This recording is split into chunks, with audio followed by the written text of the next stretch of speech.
हम इन दिनों में मुक़द्दस यशायाह नबी के सहीफ़े उसके 40वें बाब और उसकी आखिरी 4 आयत पर गौर कर रहे हैं। मुक़द्दस यशायाह नबी के सहीफ़े का ये बाब, इसका पस मंज़र बड़ा दिलचस्प है। हम में से तकरीबन तमाम लोग जो खुदावंद के पाक कलाम से फेमिलियर हैं, उसको पढ़ते हैं। आप हिजकिय्याह बादशाह के नाम से वाकिफ होंगे। हिजकिय्याह वो बादशाह है जो बीमार हुआ और खुदा के हजूर में ज़ारो कितार रोता और दुआएं करता है। खुदावंद उसकी उम्र में इजाफा कर देता है, उसको शिफा देता है। हिजकिय्याह जब शिफायाब होता है तो ये एक बहुत बड़ा मोअज़ा ठहरा। खुदावंद ने बिलाशुबा उसका निशान भी फराहम किया था, साए के साथ उसको रिलेट किया था ताकि उसको निशान बख्शे। ये मोअज़ा सारी दुनिया में, उस वक़्त की जो मालूम दुनिया थी, उसमें शोहरत पा गया। ये जगह जहां पर खुदा ने बनी इसराइल को रखा था, ये वैसे भी जोग्राफी एतबार से बहुत अहम जगह थी। उस जमाने की तजारत मुख्तलिफ शहरों और बरे-आज़मों के दरमियान उस वक़्त तक मुमकिन नहीं थी जब तक इन शाहराओं से, जो मुल्क मौदा के दरमियान में से गुजरती हैं, इन पर से गुजरा ना जाए। ये शोहरत इर्द गिर्द के ममालिक में फैल गई। जब शाह बाबल ने ये सुना तो उसने तहाइफ भेजे। अभी तक बनी इसराइल की दोनों सल्तनतें, यानी शुमाली और जनूबी सल्तनत, ये अपनी बेहतरीन हालत में मौजूद थी। अभी तक किसी गैर मुल्क या अजनबी लोगों ने इनमें से किसी मुमलकत पर हमला नहीं किया था। जब बाबल के बादशाह ने तोहफे भेजे हिजकिय्याह बादशाह को, तो हिजकिय्याह ने एक अजीब काम किया। वो लोग जो बाबल से आए थे, उसको मुबारकबाद देने के लिए कि तुमने शिफा पाई है, मुबारक हो, उसको तोहफे पेश करने के लिए जो लोग बाबल से आए, हिजकिय्याह बादशाह ने एक बहुत अजीब काम उनके साथ किया। हिजकिय्याह उनको हैकल के तमाम ज़रूफ दिखाता है और वो तमाम खजाने जो हैकल के अंदर मौजूद थे, वो भी उनको दिखाए जाते हैं। जो कुछ खजानों में था, सोना, चांदी, मसाले, बेशकीमत इतर, सिला खाना, सब कुछ उनको दिखाया जाता है। यहाँ तक कि कलाम में ये लिखा है, सब कुछ जो मेरे घर में है उन्होंने देखा। मेरे खजानों में ऐसी कोई चीज़ नहीं जो मैंने उनको दिखाई ना हो। तब योशायाह पहुंचता है और वो हिजकिय्याह के साथ कलाम करता है और इसी पस मंज़र में खुदा ने ये बयान किया। खुदा ने कहा कि ये तमाम चीज़ें जो तूने उनको दिखाई हैं ये लूट कर बाबल ले जाई जाएंगी। ये तकरीबन 1.5 से 2 सदी के बाद ये चीज़ें वाकई बाबली लूट कर बाबल में ले गए। और आप सब इस बात से वाकिफ हैं कि किस तरह से दानियेल के ज़माने में जब ये सब कुछ बाबल में पहुंचा दिया गया था, बेलशस्सर ने हैकल के ज़रूफ में मैं नोशी की थी। सो ये पस मंज़र है थोड़ा सा इन अबवाब का। उसके बाद खुदा कलाम करता है यूसाया नबी की मार्फत, और उसके ये 40वां बाब अगर आप पढ़ें इसको तो ये बड़ा दिलचस्प है। इस बाब में वो खुदा की कुदरत और ताकत को बयान करता है कि किस तरह से खुदा ने समुद्रों को अपने चुल्लू से नापा, आसमान की पैमाइश बालिश्त से की और जमीन की सारी गर्द को पैमाने में भरा, पहाड़ों को पलड़ों में वजन किया और टीलों को तराजू में तोला। ये खुदावंद की कुदरत और ताकत का इजहार था जो मुकद्दस यूसाया हिजकिय्याह के सामने बयान कर रहा है। और उसके बाद हम उस मकाम तक पहुंचते हैं जिसका मुताला इन दिनों में हम कर रहे हैं। मैंने आपके सामने इस बात को बयान किया था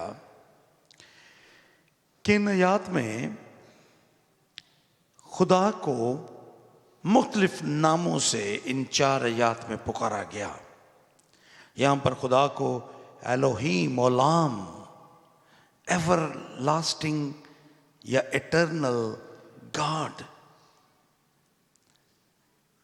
ऐसा खुदा जो अबदी है, जिसके इख्तिताम का हमें कुछ पता नहीं है।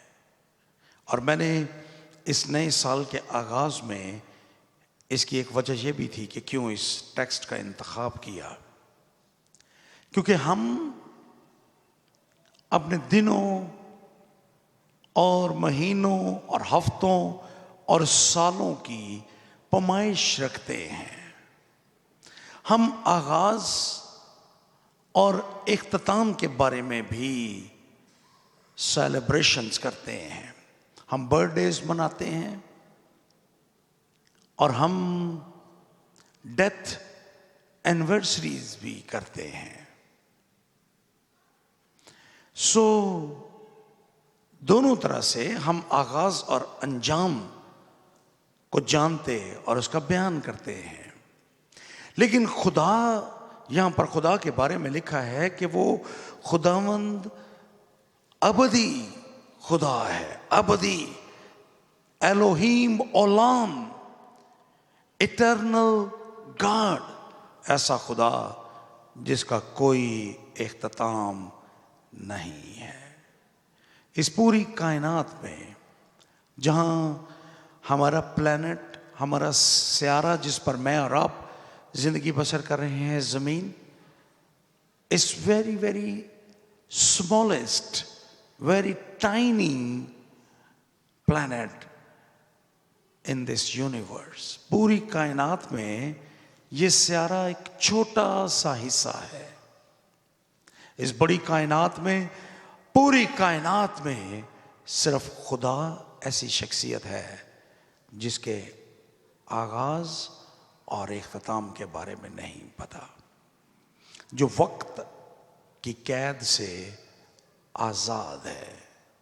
बल्कि जब तक खुदा ने इस दुनिया को पैदा नहीं किया, जो मादी दुनिया है, जो मटीरियल वर्ल्ड है, जो टेंजिबल वर्ल्ड है, इसको पैदा करने से पहले वक्त की कोई पैमाइश नहीं थी और खुदा इन वक्तों से आज़ाद है। वो खुदा के बारे में ये भी कहता है कि वो अदोनाई, या यावे, या यहोवा खुदा है, जो अपनी ज़ात में कायम है, कायम बिल ज़ात खुदा है। और वो ये भी कहता है कि वो तमाम दुनिया का खालिक है। उसकी कुव्वत को ना सिर्फ उसने पहले बयान किया, बल्कि यहाँ पर फिर वो कहता है कि वो थकता नहीं, वो मांदा नहीं होता, और उसकी हिकमत इदराक से बाहर है। हमारे उसकी जो हिकमत है, the wisdom of the Lord, वो हमारी दुनियावी हिकमत से कहीं ज्यादा है। हमारे पास इल्म है, वी हैव नॉलेज, इदराक, फहम, लेकिन खुदा की हिकमत इससे कहीं ज्यादा है। खुदा की हिकमत को हम जान और पहचान नहीं सकते।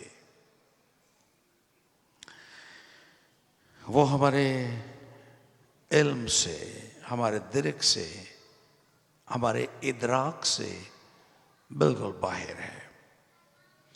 तकव्वों को जोर बख्शता है और नातवान की तवानाई को ज्यादा करता है। और फिर हम उस मकाम पर पहुंचे जिस पर हम इन दिनों में गौर कर रहे हैं।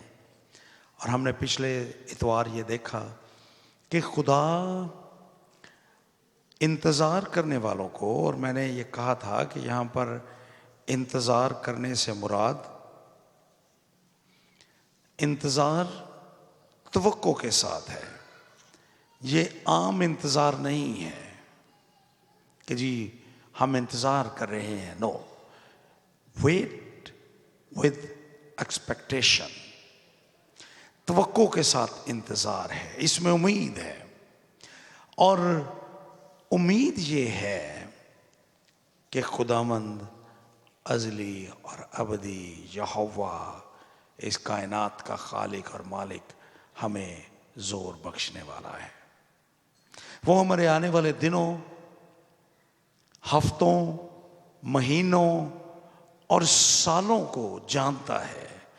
और वो ये भी जानता है कि कौन सी जगह हैं जहां पर हम कमज़ोर होंगे, हमें कुव्वत की ज़रूरत होगी, हमें तवानाई की ज़रूरत होगी। वो जानता है, और वो तवानाई खुद बख्शता है। सिर्फ उसी के पास ताकत और कुव्वत है। हमने ये भी जाना कि किस तरह से खुदा, जब हम मुश्किलात में होते हैं, जब हम चारों तरफ से परेशानियों में घिर जाते हैं, जब एक के बाद दूसरी मुसीबत आती है, जब मुख्तलिफ इतराफ से हम मुसीबतों की जद में खड़े होते हैं, ऐसे हालात में खुदा हमें ताकत बख्शता है। जब हम अपनी एडिक्शंस की वजह से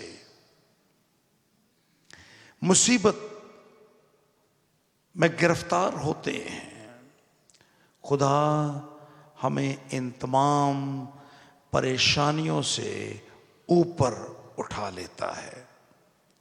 यहाँ पर लिखा है कि वो हमें वो काबों की मानंद बालों पर से उड़ेंगे।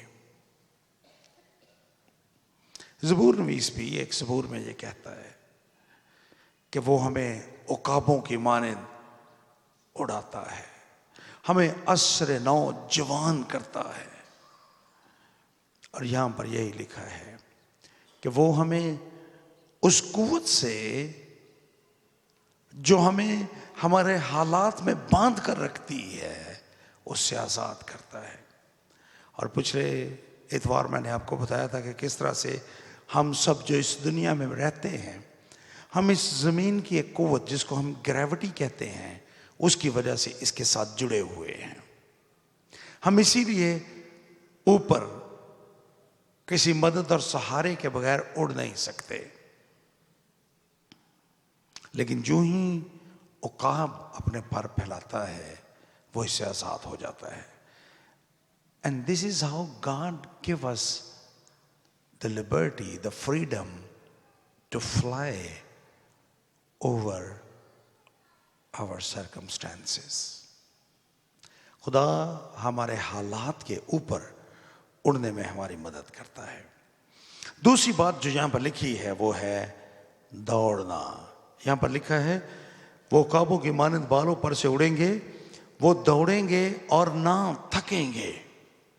ये क्लाइमेक्स है इस पूरे बाब का, जिसमें खुदा की कुव्वत और ताकत को बयान किया गया है, जिसमें मुकद्दस जोसाया नबी हिजकिय्याह को और पूरे बनी इसराइल को खुदा की कुव्वत और उसकी ताकत का बयान कर रहा है।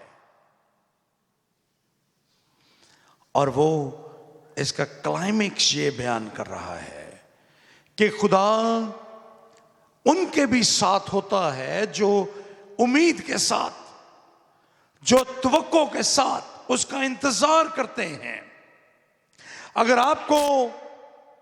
आपके पास कोई उम्मीद नहीं है, आपके पास कोई तवक्को नहीं है, तो फिर आप एक बेमकसद जिंदगी गुजार रहे हैं। We have hope for tomorrow. कल आने वाले दिनों, महीनों और सालों के बारे में हमें खुदा के साथ तवक्को है। और यहां पर यह लिखा है वो जो इंतजार करेंगे असरे नौ जोर हासिल करेंगे। मैंने ये बयान किया था, इसके दो जो इब्रानी का लफ्ज यहां पर इस्तेमाल हुआ उसके दो पहलू हैं। एक तब्दील कर देना, और इसी पहलू का जो एक दूसरा शेड है वो है जब घास मौसम बहार में, सर्दियों के ज़माने में घास बिल्कुल ख़त्म हो जाती है, लेकिन जो ही बहार का मौसम आता है दोबारा से उसकी कौंपलें ज़मीन में से निकल आती हैं। हम असरे नौ जोर हासिल करेंगे, उकाबों की माने दौड़ेंगे और दौड़ेंगे। लेकिन अजीब बात जो खुदा की कुव्वत का इजहार करने के लिए यहाँ पर लिखी गई वो ये है कि हम दौड़ेंगे लेकिन थकेंगे नहीं। हम दौड़ेंगे पर बिल्कुल ना थकेंगे। आइए मेरे साथ हम मुकद्दस पालूस के अल्फाज चंद एक जगहों पर देखें जहां वो अपनी जिंदगी को दौड़ से तशबीह दे रहा है। कुरिन्थुस की कलीसिया का नाम लिखा गया पहला खत उसका 9वां बाब और उसकी 26वीं और 27वीं आयत। बस मैं भी इसी तरह दौड़ता हूं, यानी बेठिकाना नहीं। मैं इसी तरह मुक्कों से लड़ता हूं, यानी उसकी मानद नहीं जो हवा को मारता है, बल्कि मैं अपने बदन को मारता कूटता उसे काबू में रखता हूं, ऐसा ना हो कि औरों में मुनादी करके आप ना मकबूल ठहरूं। वो अपनी जिंदगी को दौड़ से तशबीह दे रहा है। तीमुथियुस के नाम दूसरा खत लिखते हुए उसके 4थे बाब की 7वीं आयत में वो फिर इन्हीं अल्फाज का इस्तेमाल करता है। कहता मैं अच्छी कुश्ती लड़ चुका, मैंने दौड़ को ख़त्म कर लिया, मैंने ईमान को महफूज रखा। गोया ये जिंदगी ये उसके लिए एक दौड़ की मानंद है, और वो अपनी जिंदगी के बारे में बयान करता है कि गोया वो दौड़ में दौड़ रहा है। एक और जगह पे वो ऐसा ही बयान करता है। फिलिपियों के नाम खत 3रा बाब 13वीं और 14वीं आयत। ऐ भाइयों, मेरा ये गुमान नहीं कि पकड़ चुका हूं, बल्कि सिर्फ ये करता हूं कि जो चीज़ें पीछे रह गईं उनको भूल कर आगे की चीज़ों की तरफ बढ़ा हुआ निशान की तरफ दौड़ा हुआ जाता हूं, निशान की तरफ दौड़ा हुआ जाता हूं। और कुरिन्थुस की कलीसिया में खत लिखते हुए जो आयत मैंने आपके सामने पढ़ी वहां पर वो कहता है कि बेमकसद नहीं दौड़ रहा। मैं दौड़ रहा हूं और इस जिंदगी को एक निशान की तरफ दौड़ते हुए जा रहा हूं। मेरी दौड़ बेमकसद नहीं है, बल्कि उसके अंदर एक मकसद है और मैं उस मकसद के लिए निशान की तरफ दौड़ता हुआ जा रहा हूं। गोया उसके नज़दीक ये ज़िंदगी एक दौड़ की मानंद है। अगर हम इब्रानियों का ख़त पढ़ें तो वहाँ पर भी 12वें बाब और उसकी पहली 2 आयत में वो दौड़ का जिक्र करता है इब्रानियों। इस पे मैं डिटेल मैसेज दे चुका हूँ। बस जबकि गवाहों का ऐसा बड़ा बादल हमें घेरे हुए है, तो आओ हम भी हर एक बोझ और उस गुनाह को जो हमें आसानी से उलझा लेता है दूर करके इस दौड़ में सब्र से दौड़ें। ये जिंदगी एक दौड़ की मानंद है। न सिर्फ इसमें कभी कभार हम खुदावन की बख्शी हुई कुव्वत और ताकत के साथ उड़ते हैं अपने हालात के ऊपर, बल्कि इसमें कभी कभी दौड़ना पड़ता है। तेजी, स्विफ्ट, तेजी के साथ दौड़ना, तेजी के साथ आगे बढ़ना, टू रन। और जब हम दौड़ते हैं उसमें सबसे ज्यादा अंदेशा इस बात का होता है कि हम थक जाते हैं, गिर पड़ते हैं। मुझे ओलंपिक्स के दौड़ों के मुकाबले का एक वाकया कभी नहीं भूलता, जिसमें एक शख्स सबसे आगे दौड़ रहा है और वो अपनी जीत के बिल्कुल करीब है, लेकिन अचानक जब वो उस निशान के बिल्कुल पास जाके गिर पड़ता है, वो निशान तक पहुंचने से पहले गिर जाता है। लेकिन अजीब बात यह होती है कि उसके पीछे आने वाला शख्स जो उसके पीछे दौड़ रहा था, वो तेजी के साथ, उसके लिए मौका था कि वो दौड़कर निशान तक पहुंच जाए अब, क्योंकि उससे आगे दौड़ने वाला शख्स गिर चुका था। लेकिन वो ऐसा नहीं करता, वो उसको उठाता है क्योंकि वो जानता है कि वो उससे आगे था।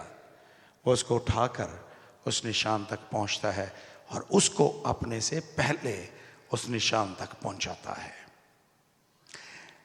ये जो दौड़ना है, इसमें सबसे बड़ा अंदेशा इस बात का है कि हम थक जाएंगे, हम गिर पड़ेंगे, मांदा हो जाएंगे। लेकिन खुदा का वादा यहां पर यह है कि जिंदगी में जब हम दौड़ रहे होते हैं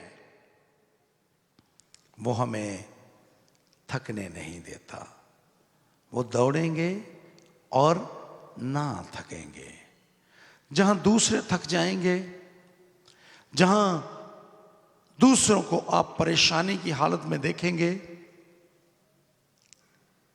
लेकिन खुदावंद का इंतजार करने वाले बिल्कुल नहीं थकेंगे। वो जोरावर रहेंगे, वो दौड़ते रहेंगे। और तीसरा जो वादा, जो प्रॉमिस यहां पर दर्ज किया गया है, वो है वो चलेंगे और मांदा ना होंगे। और ये बयान बहुत दिलचस्प है, क्योंकि जिंदगी में हम हर वक्त उड़ते नहीं हैं, अपने हालात के ऊपर नहीं होते। कई दफा हम उड़ रहे होते हैं, कई दफा हम दौड़ रहे होते हैं, लेकिन ज्यादा वक्त हम चलते हैं। और ये चलना हमारी रोजमर्रा की जिंदगी का बयान करता है। Daily routine life. हर रोज अगर हम काम करते हैं, एक ही काम, तो हम हर रोज अपने काम पर जाते हैं। जो टीचर हैं उनको आप हफ्ते के आम दिनों में इस वक्त कॉल करेंगे तो वो स्कूल में होंगे, जो ऑफिसेज में काम करते हैं वो ऑफिस में होंगे, जो फैक्ट्री में काम करते हैं वो फैक्ट्री में होंगे। This is our routine life, जो रोजमर्रा की जिंदगी है, जो डेली रूटीन लाइफ है, ये उसकी बात है। और मैं यहाँ पर आपके सामने इस बात को बयान करना चाहता हूँ कि ये सबसे खतरनाक हालत होती है जब हम दौड़ रहे होते हैं, जब हम उड़ रहे होते हैं, तो खुदा हमें हमारे हालात से ऊपर ले जाता है, कुव्वत और ताकत देता है और हम दौड़ते हैं। लेकिन ये जो चलना होता है, रूटीन लाइफ, ये सबसे खतरनाक हालत है। लेकिन खुदा इसमें भी हमारे साथ वादे करता है। हमारी रोजमर्रा की जिंदगी, यहां पर इसलिए इसका जिक्र किया गया क्योंकि ये, और मैं इसलिए इसको खतरनाक हालत कह रहा हूं क्योंकि रूटीन लाइफ गुजारते गुजारते हम जल्दी उकता जाते हैं। ज्यादा परेशानियां हमारे अंदर घर कर लेती हैं। रोजमर्रा जिंदगी की डेली रूटीन की परेशानियां, काम पे, घर में, दोस्तों के साथ, खानदान के साथ, हर वक्त छोटे छोटे मसाइल हमें दरपेश रहते हैं। ये रूटीन लाइफ हमें थका देती है। लेकिन इसी रूटीन लाइफ में हमें खुदावंद का फजल हासिल है। यहां पर जो वादा किया गया, खुदावंद अपने फजल से हमें बरकत बख्शता और संभालता है। अब मुकद्दस पौलुस रसूल के बारे में जानते हैं कि वो अपने जिस्म में एक कमजोरी का बयान करता है और उसको मुसलसल अपनी जिंदगी में, रूटीन लाइफ में उस कमजोरी के साथ रहना है।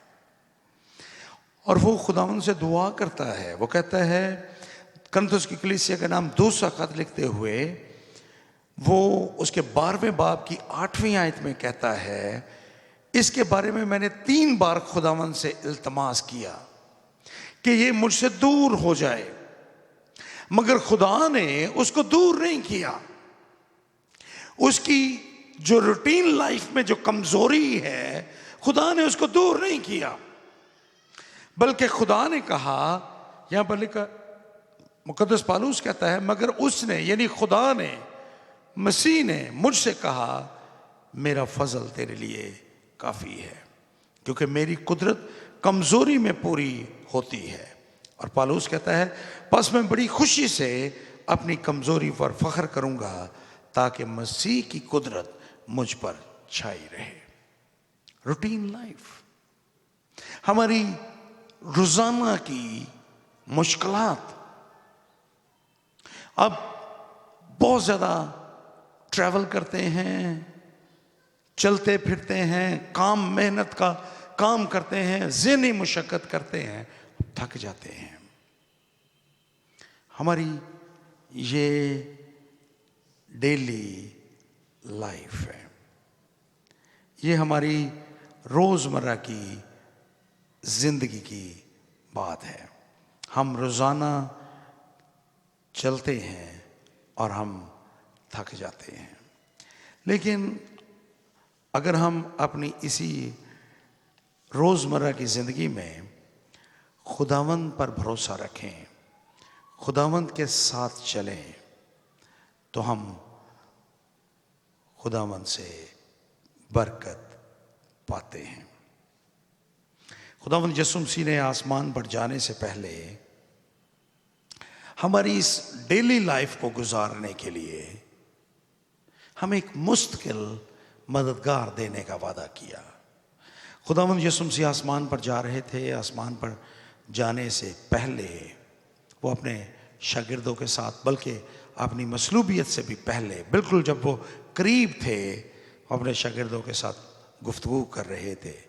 अगर आप मुकद्दस यूहन्ना रसूल का इंजीली बयान उसका 14वां बाब उसकी 16वीं और 18वीं से 18वीं आयत पढ़े हैं तो यहाँ पर लिखा है, और मैं बाप से दरख्वास्त करूँगा तो वो तुम्हें दूसरा मददगार बख्शेगा कि अबद तक तुम्हारे साथ रहे, यानी रूह हक, जिसे दुनिया हासिल नहीं कर सकती क्योंकि ना उसे देखती है और ना जानती है।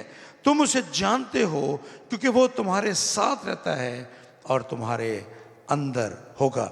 मैं तुम्हें यतीम ना छोड़ूंगा, मैं तुम्हारे पास आऊंगा। ये वादा है खुदावंद यीशु मसीह का हमारी डेली लाइफ के लिए, हमारी रोजमर्रा की जिंदगी के लिए, हमारे हर एक दिन के लिए।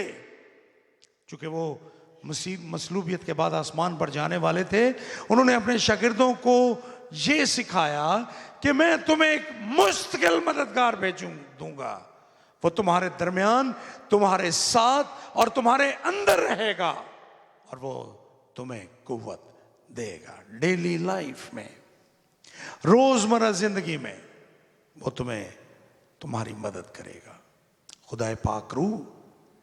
और फिर मुकद्दस पालूस ये भी बयान करता है उसके बारे में कि वही कुव्वत जिसने मसीह खुदावंद को मुर्दों में से जिलाया हमारे साथ काम करती है। That is the power of the Holi spirit, खुदा के पाक रूह की कुव्वत, वो हमारे दरमियान है।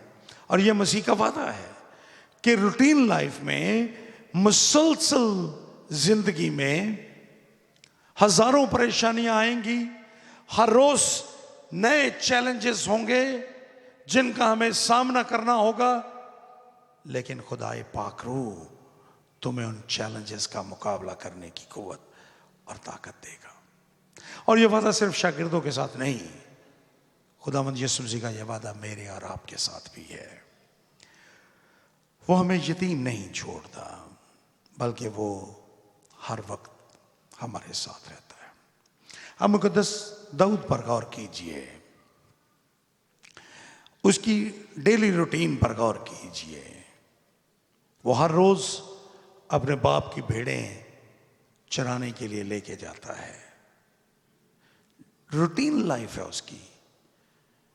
अब उसमें एक तरह की एक ही जैसी जिंदगी है जिसमें कोई और आपको रंग नजर नहीं आता। सिर्फ वो हर रोज अपने बाप की भेड़ों को लेकर चरागाहों में जाता है और उनको चराता है वहां पर। लेकिन ये एक ही तरह की जिंदगी से वो सबक सीखता है। वो अपने बाप की भेड़ें चरा रहा था, एक रूटीन लाइफ उसकी थी, एक ही तरह की जिंदगी, बेमजा जिंदगी, लेकिन इसमें चैलेंजेस थे। वो खुद बयान करता है, जब वो साउल से गुफ्तगू कर रहा था तो वो उसको कहता कि कई एक मर्तबा जंगली जानवर आए, शेर आए, मैंने अपनी भेड़ों की हिफाजत उनसे की है, मैंने उन जंगली जानवरों दरिंदों को मारा है। सो खुदा जब रूटीन लाइफ मुकद्दस दाऊद गुजार रहा था, खुदा उसको तैयार कर रहा था। एक दिन उसको जाति जूलियत के सामने खड़ा होना था, एक बड़े चैलेंज के सामने खड़ा होना था, और वो अपनी रूटीन लाइफ में तैयारी हासिल कर रहा है ताकि वो उस बड़े चैलेंज का सामना कर सके। एक दिन उसको बनी इस्राएल के तख्त पर बैठना था, बादशाह बनना था, और उस आवारगी में, उस बतौर चरवाहा जब वो भेड़ों को चरा रहा था रूटीन लाइफ में, तो वो तैयार हो रहा था। खुदावंद मुझे और आपको भी ये कहते हैं कि हम अपनी रूटीन लाइफ में खुदावंद के साथ अपने ताल्लुक को मजबूत रखें। आप काम पे हैं, आप घर पे हैं, आप रोज़मर्रा के काम कर रहे हैं, आप जो कुछ भी अपनी ज़िंदगी में कर रहे हैं, इस जिंदगी को खुदावंद के लिए, खुदावंद के नाम में गुजारने की कोशिश कीजिए। यहां पर लिखा है अमसाल की किताब उसका 3 बाब और उसकी 5वीं और 6वीं आयत में, सारे दिल से खुदावंद पर तवक्कल कर और अपने फहम पर तकिया ना कर, अपनी सब राहों में उसको पहचान और वो तेरी रहनुमाई करेगा। अपनी ही निगाह में दानिशमंद ना बन। अपनी रोजमर्रा जिंदगी में अपनी सब राहों में खुदावंद को पहचान, उस पर भरोसा और तवक्कल कर। ये है इस आयत का मफहूम। हमारी रोजाना खुदावंद के साथ चलना और हर रोज खुदावंद से बरकत पाना। खुदावंद के पाक कलाम में इस आयत पर भी मैं इससे पहले पैगाम दे चुका हूं। अगर खुदावंद ने जिंदगी दी तो फिर बोलेंगे। इस्तिस्ना की किताब 33वां बाब और 25वीं आयत, ये नए साल के लिए एक जबरदस्त पैगाम है। तेरे बेंडे लोहे और पीतल के होंगे और जैसे तेरे दिन वैसे ही तेरी कुव्वत। जैसे तेरे दिन, as the days so shall thy strength be। जैसे तेरे दिन वैसी ही कुव्वत खुदा हमें देगा। अगर हम अपनी रूटीन लाइफ में चल रहे हैं, परेशानी में हैं, खुदा हमें उस परेशानी को झेलने के लिए उसके मुताबिक हमें कुव्वत और ताकत देगा। सिर्फ एक ही काम कीजिए जो मैंने आपके सामने अमसाल की किताब और उसके 3 बाब की 5वीं और 6वीं आयत में आपके सामने रखा है। सारे दिल से खुदावंद पर तवक्कल कर और अपने फहम पर तकिया ना कर। अपनी सब राहों में उसको पहचान, वो तेरी रहनुमाई करेगा। और सबसे खूबसूरत, यहां पर आप 2-3 मरतबा एक ही बात को देखेंगे, अपने फहम पर तकिया ना कर। हम अपनी जिंदगी को गुजारने के लिए कई एक मरतबा अपनी जात में अपने आप को अक्लमंद तस्वर करते हैं। हमसे अक्लमंद और कोई नहीं है, ये हमारा अपने बारे में ख्याल होता है। लेकिन यहां पर लिखा है खुदावंद पर तवक्कल कर, अपने फहम पर नहीं। और 7वीं आयत में भी उसी को दोहराया गया, तो अपनी ही निगाह में दानिशमंद ना बन। अपनी ही निगाह में दानिशमंद ना बन। जो मैं कहता हूं वो ठीक है, मेरे अलावा बाकी सब गलत है, ये दुरुस्त नहीं है हमारी रूटीन लाइफ में। खुदावंद पर तवक्कल कीजिए। जैसे आपके दिन होंगे इस आने वाले साल में, वैसे ही कुव्वत खुदावंद आपको देगा। आइए हम अपने सरों को खुदावंद के हुजूर में झुकाएं और खुदावंद से दुआ करें कि खुदावंद हमें हमारे हालात के ऊपर उड़ने की कुव्वत और ताकत दे। जब हम दौड़ें तो हम उससे ताकत पाएं, ताकि हम थक ना जाएं। और जब हम अपनी रोजमर्रा जिंदगी गुजार रहे हैं, जब हम डेली वॉक में हैं, रोजमर्रा की जिंदगी में चल रहे हैं, तो खुदावंद हमारी हालात के मुताबिक हमें कुव्वत और ताकत दे। हम उकता ना जाएं, बल्कि उस तरबियत को हासिल करें जो खुदावंद हमें दे रहा है। हम अपने सरों को झुकाए रखेंगे और हम दुआ करेंगे कि खुदावंद ऐसा करने के लिए हमें तैयार करे।